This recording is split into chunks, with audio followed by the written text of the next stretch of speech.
armed demonstrators assembled outside the capitals of several states on Sunday, as all 50 states and Washington, D.C. braced for possible violence ahead of Inauguration Day, but the events were muted and devoid of violence.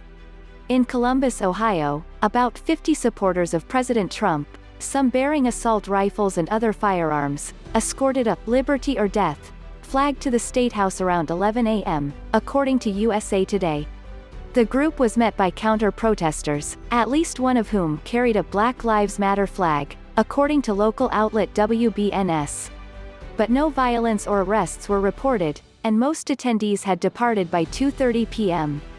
About 200 miles away in Lansing, Michigan, a handful of gun-toting demonstrators affiliated with various right-wing and anarchist militias rallied outside the State House, according to the Detroit Free Press. But that event was even more sparsely attended than the Ohio demonstration, with only about 20 people showing up, the paper reported.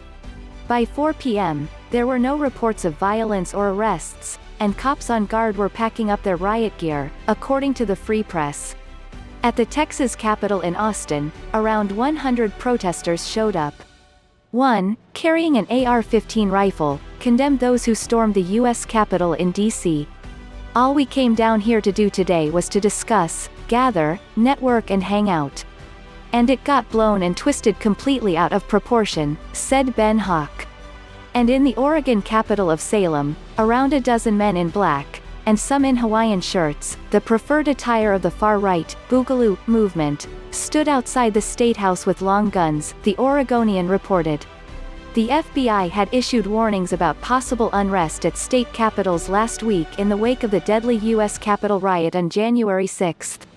Several state capitals and D.C. have called in the National Guard to augment security in the days ahead of, and potentially beyond, Wednesday's inauguration of Joe Biden.